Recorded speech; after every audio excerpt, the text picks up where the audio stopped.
Bonjour, Christophe Doré. Moi, je suis responsable du site INSPE d'Angers, donc l'endroit où on forme les profs, premier degré, second degré. Voilà. Et Xavier Thibault, moi je suis inspecteur de l'éducation nationale et je coordonne sur le département du Maine-et-Loire les dispositifs maternels au cinéma et école et cinéma. Et je m'occupe entre autres de la formation des enseignants qu'évoquait Carole tout à l'heure. Donc voilà. Bien.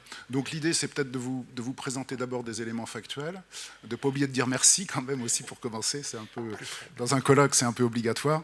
Donc merci à Xavier. Il y a Luc aussi qui est dans la salle. Il y a Jeanne de Cinéma Parlant. Il y a Violaine avec qui on travaille beaucoup, qui organise les choses pour nous. Donc il y a tout un terreau angevin, c'est vrai, de praticiens du cinéma et d'associations à partir desquels on a pu nouer un partenariat intéressant, dont je vais vous dire deux mots, que je vais présenter, puis après peut-être, si ce n'est questionner, en tout cas vous essayez de vous montrer un peu peut-être les problèmes ou les tensions qui se posent quand on travaille à la formation des profs sur la transmission du cinéma. Alors, ce qu'on fait à Angers, pour le dire rapidement, c'est pour le premier degré. Le premier degré est en pointe, si j'ose dire. Il y a beaucoup de choses pour le premier degré, parce qu'il y a une histoire plus ancienne pour le premier degré. On a une centaine d'étudiants du premier degré, voire 120, si je compte les stagiaires qui ont eu le concours. On a 110 à 120 étudiants pratiquement tous les ans, qui bénéficient à la fois d'une immersion au festival, mais aussi de tout un travail de pratique qui accompagne des groupes pour les amener à faire. Alors c'est du stop motion, c'est un dispositif qui est assez, comment dire, pointu ou limité dans le temps. Il n'y a pas une production énorme de films, mais en tout cas, il touche à la caméra, il touche à l'organisation d'une séquence de production de films. Et ça, c'est un élément très fort. Et ils voient d'autres films aussi que ceux qu'ils ont vus ou qu'ils verront après, parce que c'est étalé sur l'année au festival. Et donc, il y a aussi une forte valence du côté de fréquenter, s'approprier les films. Ils rencontrent des artistes, des cinéastes. Ils échangent et ils travaillent sur le sens de ces films et sur la façon de les voir. Il y a aussi des très bons moments où on va au cinéma avec des classes. Les étudiants du premier degré vont voir des films avec des classes et ils voient comment les élèves réagissent et perçoivent le film. Voilà, ça c'est le... J'oublie rien, je crois, Xavier, pour le premier degré. C'est le premier degré, vraiment une formation substantielle. Pour le second degré, c'est pareil, on est sur 130 à 150 étudiants. Là, c'est un petit peu plus léger. On est centré sur vraiment le pôle fréquenter, s'approprier. C'est-à-dire qu'il y a l'opération, si j'ose dire, la grande opération festival, une journée d'immersion au festival, et pour tous les étudiants, il n'y a pas grand-chose d'autre, parce que l'idée, c'est ce que je vous dis là, c'est pour tous les étudiants. Par contre, pour des étudiants qui s'inscrivent et qui le choisissent, il y a un pôle pratiqué, mais on n'a que 25 places environ, où là, les étudiants font une journée, ce qu'on appelle une journée tournée-montée. Ils arrivent le matin, ils ne savent pas ce qui va se passer. Ça a été annoncé, mais ils ne savent pas comment ça va se dérouler concrètement. Et donc là, ils produisent un très court métrage, on va appeler ça comme ça, avec Luc, avec un cinéaste, avec Xavier qui est souvent présent, avec le technicien audiovisuel de l'INSPE. Et donc, ils réalisent, ils pratiquent. Voilà, ils sont vraiment là dans l'action créatrice pour une journée. On est là dans un schéma, comme pour le premier degré tout à l'heure, qui accompagne des élèves, on est dans un schéma classique de l'école. C'est-à-dire que, par exemple, on sait que pour mieux lire, il faut écrire pour un élève. On sait que pour mieux voir un film, c'est ce que vous avez dit tout à l'heure, c'est génial de pouvoir mettre la main à la caméra et réaliser soi-même quelque chose. Ça ouvre les yeux de créer et de faire. Donc on est dans ce schéma-là et c'est quelque chose de très positif. Et l'autre dispositif qu'on a, qui est assez léger aussi, c'est qu'on associe des étudiants aux journées de formation collège et cinéma ou des journées aussi lycéens et apprentis au cinéma. Et là, on a des vraies journées de formation, c'est-à-dire où là, on est dans quelque chose de plus classique, de plus consistant, de plus théorique, si j'ose dire, où le matin, c'est Pierre Pucelle, un collègue de Jean Renoir, qui fait ça et qui le fait très très bien. Le matin, il y a une projection du film et une discussion en première intention. On reviendra peut-être sur cette idée-là, une approche sensible, personnelle, sémantique du film. Et l'après-midi, il y a un conférencier qui vient éclairer le film. Il y a une mise au travail sur le film, là, qui est plus structurée, plus éclairée. Et donc une approche secondarisée, on va dire, ou formelle de l'œuvre. Voilà. Et là aussi, on a ce dispositif-là. Voilà, c'est ce qu'on fait. C'est pas énorme, mais c'est déjà bien, comme vous l'avez dit gentiment. Si on rentre maintenant un petit peu dans les tensions ou dans les questions très riches que pose ce projet, ou cette façon de travailler, comment dire, peut-être qu'on peut revenir à notre première réaction à Luc, à Xavier et à Max, hein, qui s'occupe du premier degré, qui est là également dans la salle. La première chose qui nous a frappé quand on a commencé ces projets-là, c'est l'approche, comment dire, scolaire des étudiants sur la question des films. Alors le mot scolaire, moi je travaille à l'école depuis longtemps et c'est une institution que j'adore, mais vous savez, le mot scolaire a un sens parfois un peu négatif, de quelque chose d'un peu trop formel, d'un peu froid, intellectualisé à distance, la bonne réponse, vous voyez, hein, comment dire, non pas s'approprier les choses, non pas vivre les œuvres, mais se poser dans une espèce de surplomb froid et qui finalement ne voit pas grand-chose, hein, ou le pédantisme scolaire, voilà, la tradition du pédantisme scolaire. Et c'est ça qui nous a frappés. Alors je ne dis pas ça pour être méchant avec les étudiants, mais puisqu'ils étaient à l'INSPE, puisqu'ils étaient à l'école, puisqu'ils étaient, mais on est même à l'université, vous voyez, c'est encore mieux, ils se sentaient obligés de tenir un propos, vous voyez, un peu perché sur les films, hein, puisqu'ils avaient des profs en face d'eux, ou des futurs inspecteurs, voilà, il fallait qu'ils donnent la bonne réponse. Ils attendaient, ils croyaient qu'ils étaient là pour ça. Et donc ça nous a vraiment mis en mouvement ces choses-là, parce qu'on les a vécues plusieurs fois, pour nous dire il faut qu'on essaie de sortir de là et qu'on aille dans ce que vous avez évoqué, la notion de plaisir, la notion d'approche sensible, ce qu'on peut appeler aussi une approche en première intention. Et ça a été un enjeu majeur pour nous d'être là-dedans, vous voyez, d'ouvrir les cœurs, si j'ose dire, la joie de penser, comme dit Bachelard. Vous voyez. On a le droit d'avoir la joie de penser quand on est à l'école, le droit de parler en première personne, et cette dimension-là est vraiment fondamentale pour pouvoir la faire partager aux élèves, bien entendu. C'est ça la question, vous voyez, pour sortir de cette relation un peu de cuistre, hein, et on est tous cuistres quand on est prof, hein, ça manque pas, hein, un peu pédant, et cette difficulté-là, on l'a vite, on l'a pas trop mal réglé. Moi, je suis venu, depuis lundi, je suis sur le festival avec des groupes, et c'est vrai que quand on discute avec eux après les projections, il suffit de dire qu'on va être là-dedans, il suffit de dire qu'on va avoir le droit de dire ce qu'on a ressenti, d'aller plus loin si on veut, mais on n'est pas obligé de faire le savant, vous voyez, comme ça. Hein.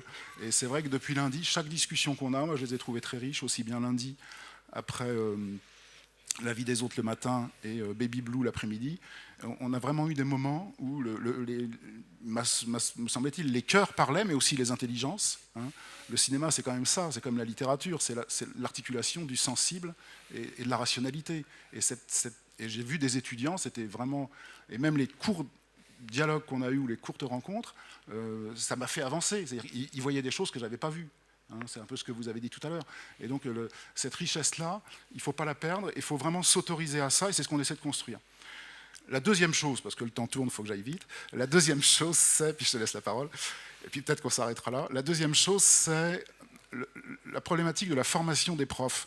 Allez, je vais employer les grands mots, un des malheurs de la France, on commence comme ça, vous voyez, c'est pas mal, c'est de croire que tout se joue en formation initiale. Hein. C'est la focalisation. Vous voyez, si on n'a pas fait Polytechnique à 23 ans, ou si on n'est pas agrégé à 22, on sera, ou si on n'a pas fait l'ENA, n'en parlons pas, hein, on sera qui jamais président de la République, qui jamais prof à l'université, hein, ou qui jamais chef d'entreprise, enfin ingénieur dans une très grande entreprise avec de très hautes responsabilités. Il y a ce problème-là qui est massif et qu'on retrouve un petit peu en formation des profs. Et dans lequel moi je suis pris souvent aussi, c'est qu'on croit, quand on est formateur, qu'il faut que dans les 2 ans de formation, ils aient reçu l'essentiel. Voilà, il faut qu'ils aient tout vu. Vous voyez, cette espèce de truc, il faut qu'ils soient labellisés, hein, qu'ils aient tamponné toutes les cases. Et souvent, on tue la formation avec cette approche-là. Et donc, moi, ce que je voudrais dire par rapport à ce que je viens de dire là, notamment, c'est que cette approche sensible qui est fondamentale et qu'on a juste le temps de développer, qu'on poursuit un peu, puisqu'ils vont quand même, pour certains d'entre eux, à école et cinéma ou au collège et cinéma, cette approche sensible, il faut évidemment aller plus loin, il faut aller vers des approches secondarisées, des approches formalisées, mais il y a une vie après la formation initiale, il y a une vie après l'INSPE. Il y a de la formation continue, il y a des étudiants qui vont continuer à se cultiver quand ils seront profs, qui vont faire des stages avec Pierre Pucelle ou avec d'autres à Angers ou ailleurs, et qui vont avoir la chance de lire les livres que vous avez évoqués et de travailler avec des professionnels du cinéma et d'avancer dans ce domaine-là. Donc, cette idée, vous voyez, qu'il faut vraiment autoriser nos étudiants, parce qu'on en est là, les autoriser à avoir cette approche vivante des œuvres d'art et commencer à secondariser, à intellectualiser, à articuler une approche sensible avec une approche formelle, c'est-à-dire, au bout du compte, ça veut dire juste multiplier le plaisir, parce que plus on comprend une œuvre, plus on est touché par elle aussi. Vous voyez, c'est cette richesse de la sensibilité qui s'augmente de l'intelligence, et cette dynamique-là, on l'enclenche, mais c'est à eux de poursuivre, et c'est à nos amis de l'éducation nationale, habile transition, de mettre en place une formation continue qui leur permettra d'aller plus loin. Voilà. Merci Christophe. Alors moi je ne vais pas parler de formation, peut-être redonner un peu le cadre des dispositifs d'éducation à l'image qui sont portés par le ministère de l'Éducation nationale et par le ministère de la Culture.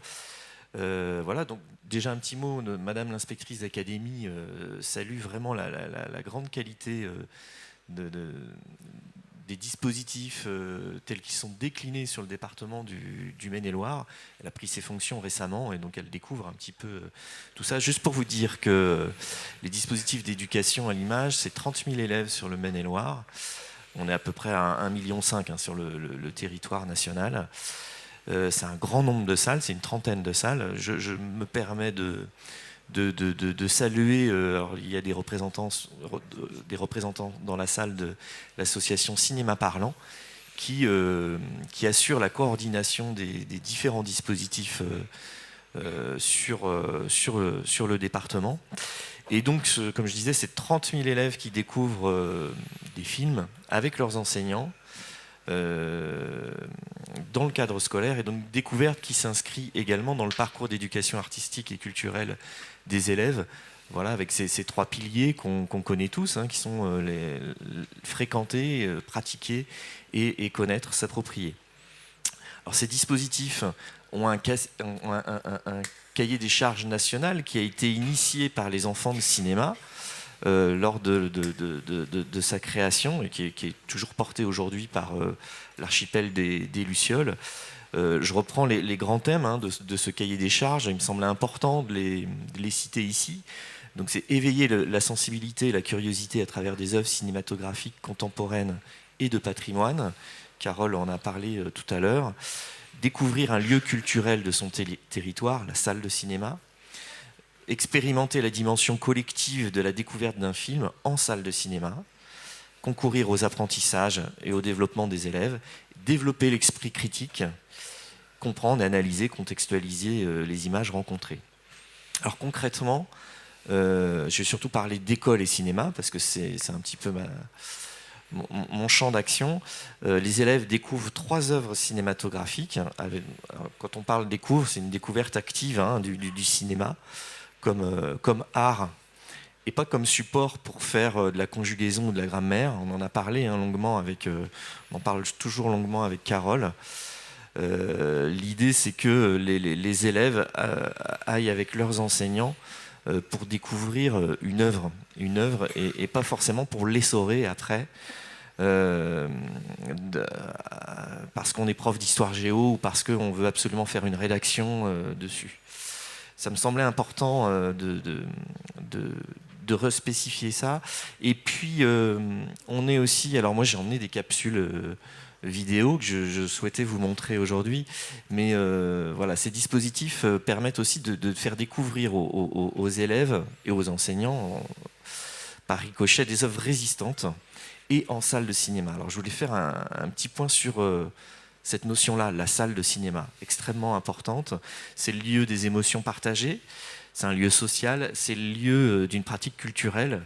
C'est faire aussi des élèves d'aujourd'hui, des adultes qui auront cette pratique culturelle, de se déplacer et d'aller vers l'autre, surtout. À l'heure où les plateformes et les écrans personnels prennent énormément de place, il y a cet objet magique qui s'appelle la télécommande, qui permet d'avoir du pouvoir en fait sur les images. Donc voilà par rapport à ça. Alors moi j'ai été avec Luc il y a quelques années, on a filmé des enfants. On a interviewé des enfants dans une salle de cinéma, donc c'est au cinéma Les 400 coups à Angers. Donc juste pour vous dire que c'est une classe de CM1 d'éducation prioritaire. Je préfère vous indiquer ça parce que on est face à des élèves qui ne maîtrisent pas totalement la langue française pour certains d'entre eux. Donc voilà. Et la question qui leur a été posée, alors ils venaient de voir le film Nanook, l'Esquimau, qui est un film de Robert Flaherty de 1922. Alors on ne parlait pas du film, l'idée c'était pas de parler du film, mais c'était de les questionner sur quelle différence en fait entre le fait de voir ce film en salle plutôt que de le voir sur la télé ou sur un petit écran, sur son petit écran d'ordinateur. Donc, moi je préfère le regarder à la télé parce que déjà c'est vrai, c'est pas payant, tu peux chercher plus facilement et puis tu peux par exemple quand tu regardes un match de foot par exemple à la télé, tu peux manger devant en le regardant, alors qu'au cinéma ça tu peux pas du tout faire. Pour moi c'est mieux de regarder à la télé parce que on est tout seul, il n'y a pas beaucoup sans les autres personnes, on peut faire ce qu'on veut, on regarde avec nos sensations quand il y a une action du film. Pour moi, il change parce que dans la maison, il peut avoir la télé. Mais en fait, la télé est un petit peu plus petite donc le écran. Et moi, je préfère le écran. Mais quand même, j'aime bien aller au cinéma, connaître les gens. Si on veut un film de comédie, on rigole beaucoup. J'aime bien aller au cinéma. Je préfère. Parce que on se croit vraiment dans la réalité.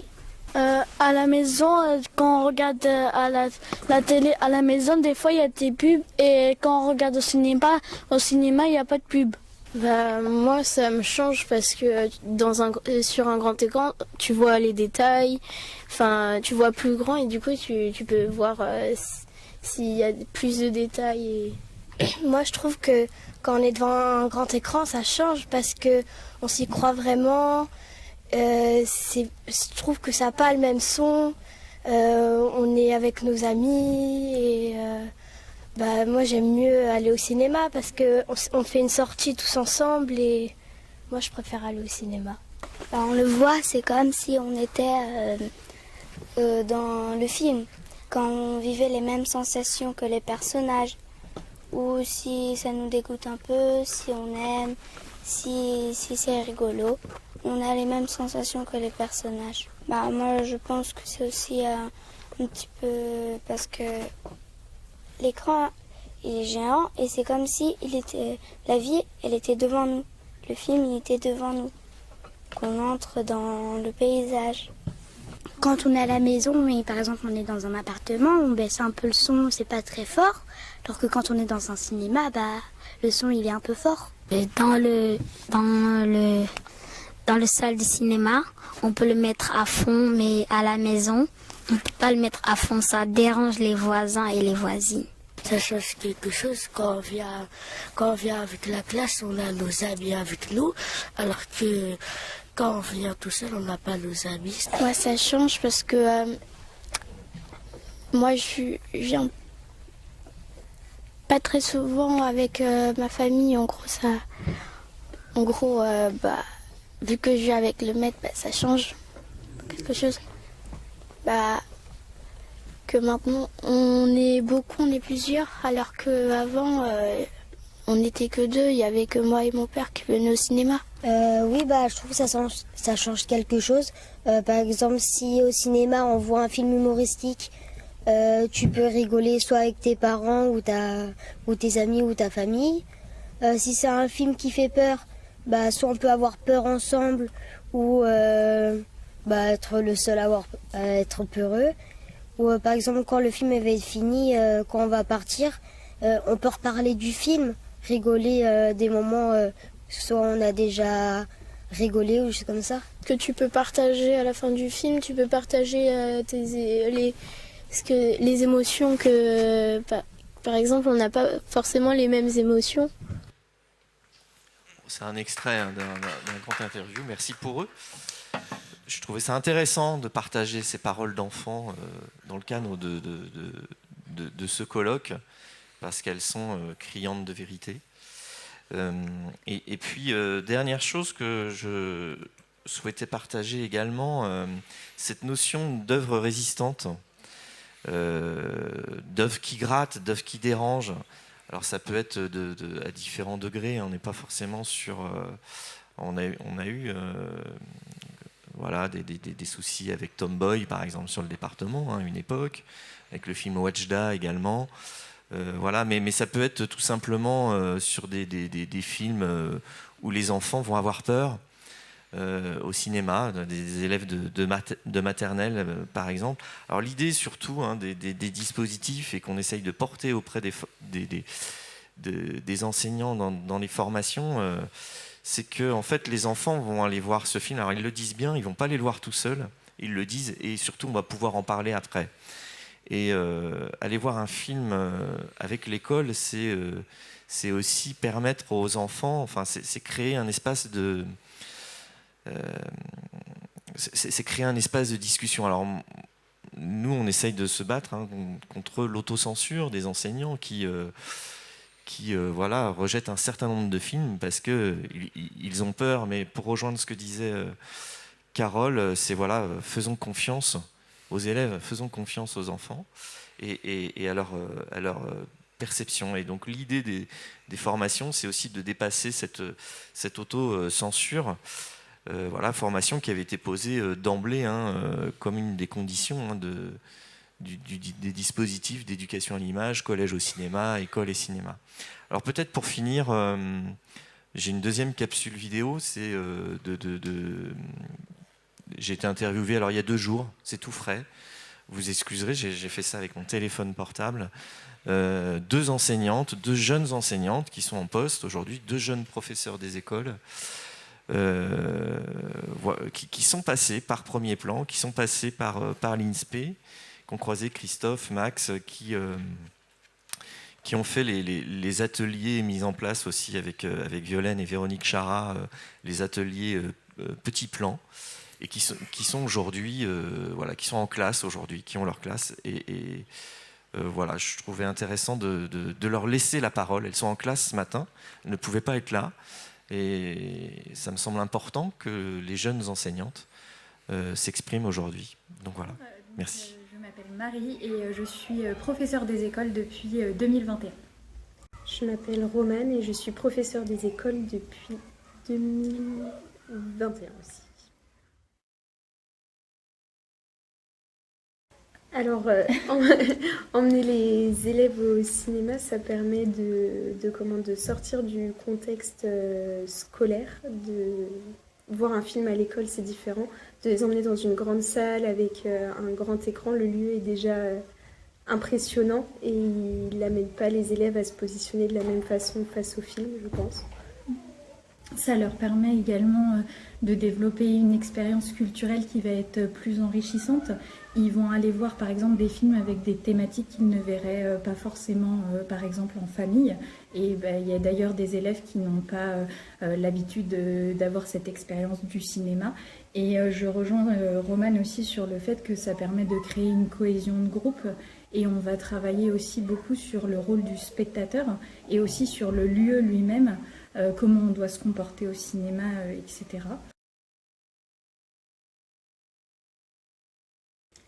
Alors, en tant qu'étudiant, moi, ça m'a beaucoup apporté sur la mise en place de projets, voir comment un tel projet, donc la réalisation de films en stop motion, tout ce que ça induisait comme travail, comme préparation et comme anticipation.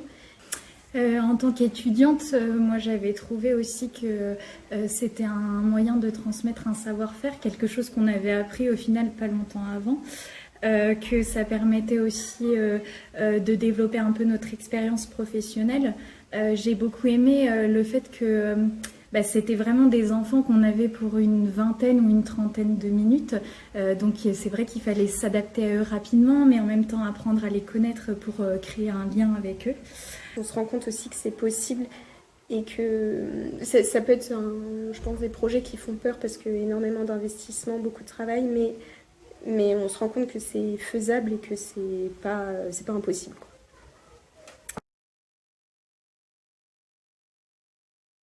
Moi, j'essaye de choisir des films qui, potentiellement, les élèves ne verraient pas avec leurs parents, pour les ouvrir justement à d'autres types de films, d'autres supports visuels pour enrichir leur culture cinématographique.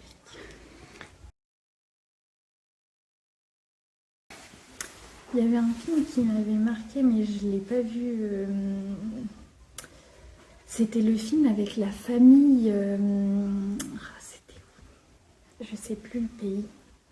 En fait, on suivait toute leur vie de nomades, etc. Et je ne sais plus le nom du film. Chien jaune de Mongolie. Oui. Parce que on suit la vie d'une famille nomade et donc les enfants n'ont pas forcément l'habitude de voir justement ce contexte de vie. Et c'était très intéressant en fait d'en discuter ensemble après et ça a pu ouvrir justement des discussions, des débats. Voilà. Donc c'était très enrichissant. Et moi, un film, alors c'était pas un film, c'était un court-métrage parce que quand j'avais fait les ateliers pratiques premier plan, on était allé voir les chenilles à plan juste avant. Et il y a une année, alors je me rappelle plus du titre du court-métrage, mais c'était avec une mouette et un vieux monsieur. Et c'était toute L'air de rien. L'air de rien, c'est ça. Et sur toute la question de la mort en fait. Et ça avait été un super court-métrage à regarder qui avait beaucoup ému tous les élèves. Et donc ça avait donné lieu à de super discussions après en classe sur la mort, pourquoi ils avaient eu peur que la mouette meure, etc. Et ça avait donné des très beaux moments et c'était...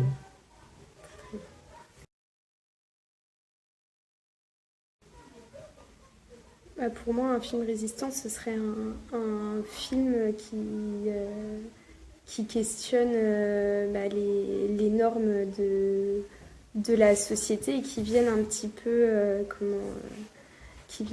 en confrontation avec les idées, les stéréotypes que peuvent avoir les élèves. Et généralement, c'est des films qui donnent lieu à beaucoup de débats et de discussions. Donc un film qu'il va falloir, je pense, travailler avec les élèves pour qu'ils puissent comprendre le sens du film. Je te rejoins sur ça. Ça permet aussi d'éveiller les consciences, d'amener à réfléchir différemment de ce qu'on est habitué justement à penser, à croire. Voilà, donc je voulais vous partager ça. Peut-être pour finir juste mon intervention, je voulais vous lire un texte de Claude Ponty, qui est un illustrateur et auteur jeunesse. Alors en fait, c'est un texte d'une interview sur France 3, d'une interview qui s'appelait L'art de l'enfance, un art de l'enfance. Je me permets de vous partager ce texte-là, qui recroise un petit peu les différentes choses qu'on a pu évoquer avec Christophe. On peut à peu près parler de tout, mais pas n'importe comment aux enfants. Je crois qu'il est absolument nécessaire de parler aux enfants comme à des personnes normales, mais en développement. Et il est tout à fait inutile de leur fabriquer un monde, appelons-le littéraire, où la réalité n'existe pas. Un enfant vit souvent des choses, il les ressent, il les vit, il les subit. Enfin, elles l'enrichissent ou elles lui font du mal. Qu'il puisse s'identifier à un personnage qui vit le même type de situation, ça, c'est formidable. Parce qu'il peut apprivoiser l'émotion ou le moment, il peut voir qu'il n'est pas tout seul, il peut voir tout un tas de trucs. Il vaut mieux que les enfants sachent que certaines choses existent et qu'on peut les surmonter et qu'on peut s'en sortir. Parce que c'est leur boulot d'enfant d'apprendre à pouvoir faire des choses, même dans des circonstances difficiles, plutôt que de les laisser entièrement démunis devant la situation quand elle se produira en réalité. L'enfant ne connaît pas l'échec. Il ne connaît que des façons de voir si ça marche ou si ça ne marche pas et de recommencer autrement. Un enfant se crée, il est secret et il se crée. Voilà, merci à vous. Merci. Peut-être une question, parce que vous en avez évoqué la problématique de différentes manières sur le choix des films. Comment ils sont choisis ces films, comment vous choisissez éventuellement à l'intérieur d'un corpus disponible, au nom de quoi, qui a décidé, comment ça fonctionne, puisque au cœur de tout ça, il y a le fait de regarder des films, et c'est important de savoir de quels objets ou de quelles œuvres nous parlons. Oui, juste une réponse très rapide à ça. Moi, je ne choisis pas, je fais confiance. Je fais confiance aux programmateurs du festival, je fais confiance aux gens de cinéma parlant. Et je pense qu'il n'y a pas d'éducation sans confiance. L'idée de transmission suppose qu'on s'appuie sur des gens qui savent mieux que nous. Et c'est vrai que moi, je sais que les gens qui connaissent bien le cinéma à Angers, je sais où ils habitent. Et donc, quand ils proposent quelque chose, j'y vais. Voilà.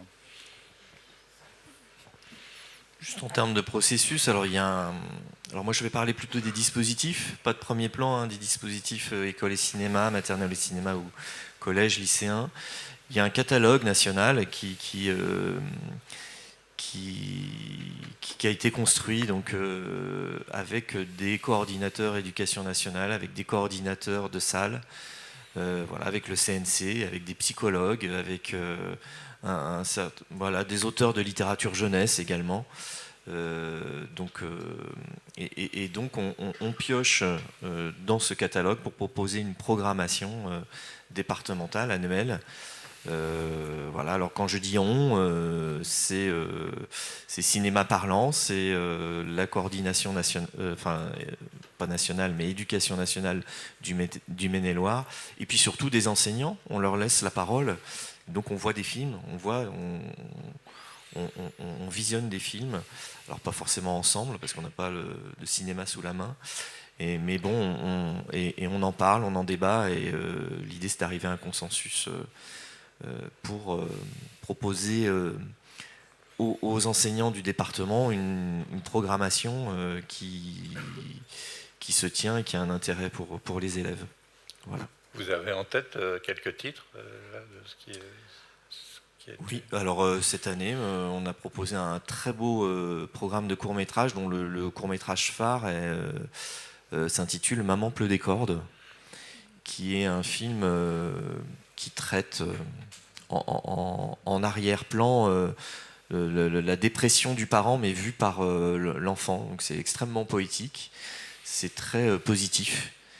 Et je sais que les enseignants donc, ont vu ce film-là là, sur le premier trimestre, et ça a été un support de discussion extrêmement riche pour les enseignants et pour les élèves. Oui, bien sûr. Bonjour, je me permets de réagir. Je suis du CNC, Léa Luret.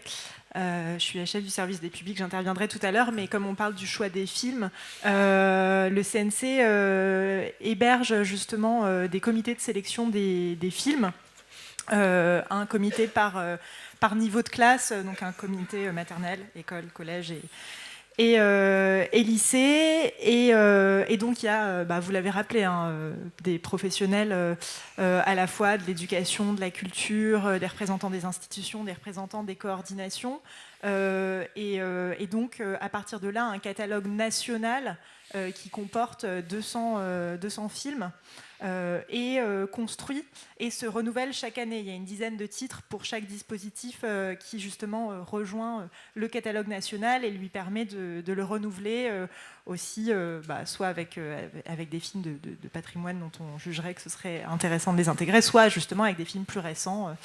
Voilà.